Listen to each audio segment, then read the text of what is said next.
Hi everyone. Today we are going to discuss about lesson 6 class 7, a poem, The Bhagavant, written by Robert Louis Stevenson. তো এটা আমরা আজকে ভালো করে দেখব কবিতাটা কি বলতে চাইছেন কবি এখানে, কবিতাটার মিনিংগুলো কি আছে। So let's start. ফার্স্ট দেখো কি বলেছে, Give to me the life I love, let the life go by me. Give the jolly heaven above and the byway nigh me. Buried in the bush with stars to see, bred I deep in river. There's the life for a man like me. There's the life for ever. পুরো প্যাসেজটা পড়লাম। এবার ছোটো ছোটো লাইনগুলো অনুযায়ী দেখি আমরা। এবারে বলছে গিভ দ্য লাইফ, এই give to me the life I love, আমাকে সেই জীবনটা দাও, দেওয়া হোক। কোন জীবনটা? যেটা আমি পছন্দ করি, যেটা আমি ভালোবাসি। Let the leave go by me, লেভের এখানে মিনিং দেওয়া হচ্ছে স্ট্রিম, কিন্তু স্ট্রিম না। আমি যে জীবনটা পছন্দ করি এটা বাদ দিয়ে বাদবাকি যে জিনিসগুলো আছে লাইফের সেগুলোকে যেতে দাও, গো বাই করতে দাও, অর্থাৎ তাদেরকে যেতে দাও। আমি যে জীবনটাকে ভালোবাসি, আমি যে জীবনটা চাই সেটা আমাকে দাও। Give the jolly heaven above, মাথার উপরে দাও কি জলি হেভেন, জলি মানে heaven, that means the sky, এখানে আকাশ, একটা আনন্দ মুখর অর্থাৎ ক্লিয়ার একটা স্কাই দাও, পরিষ্কার একটা উজ্জ্বল আকাশ আমার মাথার উপরে দাও। অ্যান্ড দ্য বাই ওয়ে নাই মি, এখানে বাই ওয়েটা মানে বলে রাখি একটু। বাই হচ্ছে, দেখেছি আমরা যে মূল রাস্তা থেকে অনেক সময় সাইডের যে রাস্তায় বেরিয়ে যায়, অর্থাৎ ব্রাঞ্চে যে রাস্তাগুলো বেরিয়ে যায় সেগুলোকে বলি বাইওয়ে। এ নাই বলতে নিয়ার, অর্থাৎ অ্যান্ড দ্য বাইওয়ে নাই মি, এটার একটু অন্যরকম মিনিং আছে লাইনটার। কীরকম? যে সবাই যে রাস্তা ধরে যাচ্ছে আমি কিন্তু সেই রাস্তা ধরে যাব না, অর্থাৎ আমি কিন্তু সেই রাস্তায় যেতে ইন্টারেস্টেড নই। তাহলে আমি কোন রাস্তায় যাব? আমি বাইওয়ে, অর্থাৎ যে পথে সবাই যাচ্ছে না আমি একটু ওই পথেই যাব, অর্থাৎ আমি একটু অন্যদের থেকে আলাদা, আমি একটু ডিফারেন্ট, আমি ডিফারেন্ট ওয়েতে যেতে চাই। Bed in the bush with stars to see, আমার রাত্রিতে ঘুমানোর জায়গাটা কোথায় হবে? বুশ, ঝোপঝাড়ের মধ্যে। উইথ স্টার্স টু সি, যেখান থেকে আমি আকাশের তারাগুলোকে স্পষ্ট দেখতে পাবো। সেখানে হবে আমার বিছানা, অর্থাৎ যেখানে আমি ঘুমাবো। অর্থাৎ কবি কিন্তু এখানে বিরাট কিছু কমফোর্টস অ্যান্ড লাক্সারিজ কথা বলছেন যে আমার এটা চাই, তা তো না। জাস্ট বলছেন আমি যে লাইফটা পছন্দ করি সেই লাইফটা আমাকে দেওয়া। কিসের লাইফ? আমরা কবিতার যে নামটা ভাগবান, অর্থাৎ ভবঘুরের যে লাইফ, অর্থাৎ ফ্রিডম যে লাইফটা, ফ্রি যে লাইফটা, সেই লাইফের কথা এখানে কিন্তু বলা হচ্ছে। Bread I dip in the river, আমার যখন খিদে পাবে তখন আমি রুটি খাবো। কীভাবে খাবো? নদীর জলে সেটাকে আমি ডুবিয়ে পরে খাবো। অর্থাৎ কবির এখানে কিন্তু বিরাট কিছু ডিমান্ডিং আছে, চাহিদা আছে তা না, শুধু কবি বলতে চেয়েছেন এইটা যে আমি যে লাইফটাকে ভালোবাসি সেই লাইফটা আমাকে দেওয়া হবে। আমার বেড কোথায় হবে? বুশের মধ্যে হবে, যেখান থেকে আমি তারাগুলোকে দেখতে পাবো। Bread I dip in the river, এবং আমি রুটি খাবো কোথায়? নদীর জলে ডুবিয়ে খাবো। There is the life for a man like me, there is the life for a, এইরকম একটা জীবন আমি চিরকালের জন্য চাই। অর্থাৎ এই লাইফই আমার জন্য লাইফ ফর এভার, এই জীবনটা আমার জন্য চিরকালের জন্য হয়ে থাকে, অর্থাৎ এরকম একটা লাইফ আমি চাই। নেক্সট স্ট্যান্সে দেখে নিই আমরা কি বলছে। Let the blow fall soon or late, এখানে ব্লো মানে আঘাত, কিন্তু আঘাত ঠিক না, এখানে কথাটা এরকম ইউজ হবে ডেথ, মৃত্যু। Let the blow fall soon or late, অর্থাৎ মৃত্যু তো হবেই, একদিন না একদিন সবার তো মৃত্যু হবেই, সেটাই তো স্বাভাবিক। Let what will be over me, বলছি মৃত্যু আসুক তাতে আমি ভয় পাই না, আমি ফেস করতে চাই, ফেস করবো, কোনো প্রবলেম নেই। And let what will be over me, আমার উপর যে কোনো ঝড়ঝঞ্ঝা হোক আমি তাতেও কোনো রকম ভেঙে পড়বো না বা করবো না, কিন্তু আমি যে লাইফটা চাই সেটা আমি সারা জীবনের জন্য চাই। Give the face of earth around, এই যে এত সুন্দর প্রকৃতির যে দৃশ্য, অর্থাৎ প্রকৃতির যে নৈসর্গিক সৌন্দর্য, panoramic beauty of the world, এটা আমি দেখতে চাই চারদিকে ঘুরে ঘুরে। And the road before me, road before me বলতে আমি যে রাস্তা ধরে ধরে যাব, অর্থাৎ আমি রাস্তার উপর দিয়ে যাব এবং প্রকৃতির সৌন্দর্য দেখতে দেখতে যাব এবং ভগবানের লাইফটা লিড করবো, অর্থাৎ এই যে ফ্রি লাইফে যে ফ্রিডম লাইফ, এটাকে আমি চিরজীবনের জন্য কন্টিনিউ করব। Wealth I seek not, seek মানে এখানে সার্চ, আমি ওয়েলথে সার্চ করবো না, অর্থাৎ সম্পদের প্রতি আমার কোনো ইন্টারেস্ট নয়, নেই কোনো। হোপ নর লাভ, না আশা না ভালোবাসা।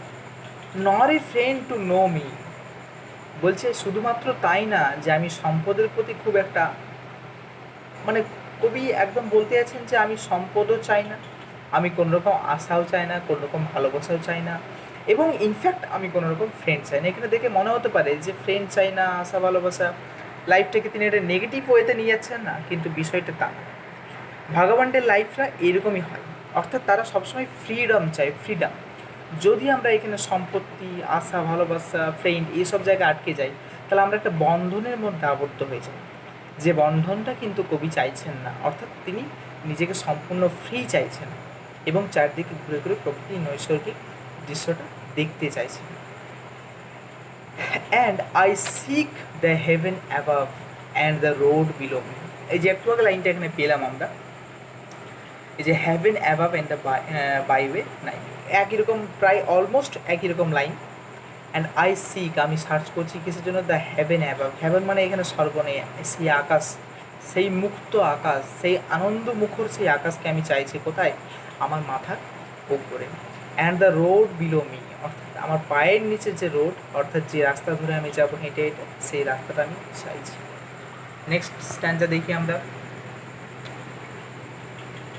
Or let autumn fall on me, যদি আমার উপরে লেট অটাম, অর্থাৎ let autumn fall on me, যদি আমার উপরে শরৎকালটা পড়ে, পড়ে বলতে কেমন, where afield I linger, linger that means spend a while, অর্থাৎ কিছুক্ষণের জন্য আমি দাঁড়াবো, ইচ্ছাকৃতভাবেই আমি একটা জায়গাতে দাঁড়াবো। অ্যাফিল মানে এখানে field, in the field. Let autumn, আমরা জানি যে অটামে কিন্তু গাছের পাতা ঝরে যায়, তাহলে কবি এখানে ইউজ করতে চাই, বলতে চাইছেন যে যখন অটামে গাছের পাতাগুলো ঝরে যাবে এবং সেগুলো আমার উপর দিয়ে যখন পড়বে, তখন আমি একটু দাঁড়াবো, ইচ্ছাকৃতভাবেই আমি সেখানে দাঁড়াবো। Silencing the bird on tree, biting the blue finger, এখানে আবার সঙ্গে সঙ্গে অটাম থেকে কোন সিজনে কথা বলা হচ্ছে, যে শুধুমাত্র অটামের যে সৌন্দর্য সেটা বলা হচ্ছে না এখানে, এখানে যে উইন্টারের যে ভয়ঙ্করতা সেটাও বলা হচ্ছে, যে silencing the bird on tree, অর্থাৎ পাখিরা কিন্তু সাইলেন্স হয়ে যাবে, অর্থাৎ গাছের মধ্যে তারা ঠান্ডায় কাবু হয়ে যাবে, উইন্টার সিজনে তারা খুবই কাবু হয়ে যাবে। আমাদের দেশে উইন্টারটা সেরকমভাবে আমাদের মধ্যে প্রভাবিত না করতে পারলেও যেগুলো শীত প্রধান কান্ট্রি বা দেশ, সেখানে কিন্তু উইন্টারের প্রভাবটা খুবই বেশি। বাইটিং দ্য ব্লু ফিঙ্গার, এটা মানে আমরা জানি যে বাইটিং ব্লু ফিঙ্গার, অর্থাৎ বাইটিং মানে কামড়, কামড় কিসের কামড়, ঠান্ডার কামড়। কামড় বলতে এখানে যে ফ্রস্ট, এই যে বাইটিং ফ্রস্ট আমরা বলি না, ফ্রস্ট বাইট যেটা বলি, সেই ফ্রস্ট বাইটের প্রভাবে কি হয়ে যাবে, যে আঙুলগুলো আছে অর্থাৎ পুরো নীল হয়ে যাবে, ফিঙ্গারগুলো আমাদের নীল হয়ে যাবে। ভয়ঙ্করতাটা কি, উইন্টারে ভয়ঙ্কর হচ্ছে silencing the bird on tree, পাখিটা তাদের গুঞ্জন বা আওয়াজ তারা বন্ধ করে দেবে, সাইলেন্স হয়ে যাবে। বাইটিং দ্য ব্লু ফিঙ্গার, এবং এবং রবার মানে কি বলবো, ফ্রস্ট জমে পড়ে রক্ত চলাচল, ব্লাড সার্কুলেশন যেটা থাকে সেটা আমাদের বন্ধ হয়ে যাবে, এটা হচ্ছে ভয়ঙ্করতা। White as meal the frosty field, চারিদিকটা ধবধবে সাদা হয়ে যাবে। এখানে মিল বলতে খাবার ঠিক বলবো না, এখানে খাবারই বলবো এক ধরনের, যেটা সাদা এক ধরনের খাবার বোঝাবে, হয়তো মেবি দ্য পায়েস এটা হতে পারে, বা ময়দার মতো সাদা হয়ে যাবে এটাও বোঝাতে পারে। White as meal the frosty field, চারিদিকটা বরফ পড়ে, ফ্রস্ট পড়ে, স্নো পড়ে পুরোটা সাদা হয়ে যাবে চারিদিকটা। Warm the fireside haven, এবং সঙ্গে সঙ্গে তিনি এই লাইনে আবার কন্ট্রাস্ট টেনে নিয়ে আসছেন যে বাইরেটা পুরো সাদা হয়ে যাবে কিসে, বরফ পড়ে, অ্যান্ড ইনসাইড অর্থাৎ ফায়ার সাইডে কোথায়, ফায়ার প্লেস, ফায়ার চুল্লি যেটা বলি আমরা, ওই যেটা বাড়িতে থাকে লগ ফায়ার যেটা বলি আমরা, ঠিক তো, শীত পর্যন্ত সেগুলো থাকে। তো warm the fireside haven, তো সেফ প্লেস অর্থাৎ বাইরে যেখানে চারিদিকে বরফ পড়ে জায়গাটা ঠান্ডা হয়ে যাবে, যেখানে বাইটিং দ্য অর্থাৎ ফ্রস্ট বাইটের যেখানে ভয় আছে, সেখানে বাড়ির ভিতরে যেখানে ফায়ার প্লেসটা থাকবে সেখানটা কিন্তু একটু সেফ প্লেস, সেখানটা কিন্তু একটু আনন্দিত place. Not to autumn will I yield, কিন্তু আমি কিন্তু কখনোই দাঁড়াবো না, দাঁড়াবো না মানে ইয়েল্ড কথাটা মানে কি এখানে, সারেন্ডার করা, সারেন্ডার মানে বশ্যতা স্বীকার করা, কিন্তু আমি বশ্যতা স্বীকার করবো না কার কাছে, অটামের কাছে। অর্থাৎ অটামের যে পাতা ঝরার যে বর্ণনাটা করা হয়েছে সেটাও যদি হয়, কবি বলছেন হয়তো আমি একটু মুহূর্তের জন্য দাঁড়াবো কিন্তু চিরজীবনের জন্য থেমে যাব না, আমি আমার লাইফে চলতেই থাকবো, আমার ভ্যাগাবন্ডের লাইফে আমি চলতেই থাকবো। নট টু উইন্টার ইভেন, শুধু অটামেই দাঁড়াবো না তা না, আমি উইন্টারকেও ফেলে যাব, অর্থাৎ উইন্টারের যতই নেগেটিভ দিক থাক, যতই ডেঞ্জারাস দিক থাক, আমি কিন্তু এগিয়ে চলে যাব আমার এই ভাগ্যবান লাইফে। অর্থাৎ কবি এখানে বারে বারে বলতে চাইছেন যে তার যে লাইফটা, তার লাইফটাকে তিনি এখানে হাইলাইট করতে চেয়েছেন ইন্টেনশন, এবং যে ভাগাবান্ডের যে লাইফ, একটা ভবঘুরে যে life, free life, freedom life, এটাকেই তিনি বারে বারে এখানে অ্যাসার্ট করছেন। ফোর্থ স্ট্যান্ডা দেখো, ফোর্থ স্ট্যান্ডা অ্যান্ড সেকেন্ড স্ট্যান্ডা পুরোপুরি সেম, ঠিক আছে।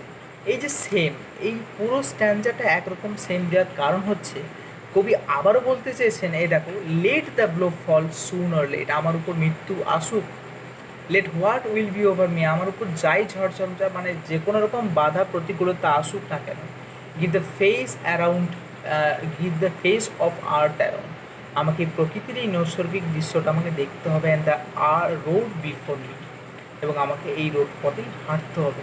ওয়েলথ আই আস্ক নট, ওখানে সিক নট বলা ছিল, এখানে আস্ক নট মিনিংটা একই, হোপ নর লাভ নর a friend to know me, all I ask the haven above and the road below.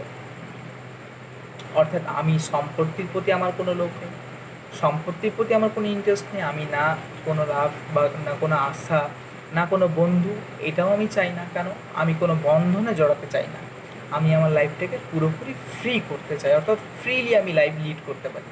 First অ্যান্সারটা সেটা আমি পেয়েছি, যে সে কবি ঘুমাতে কোথায় চাইছেন, কবি চাইছেন যে তার বিছানাটা কোথায় হবে, ঝোপের মধ্যে, অর্থাৎ একটা ঝোপঝাড়ের মধ্যে সে শুয়ে থাকবে এবং দেখবে কি আকাশে তারাগুলোকে দেখবে।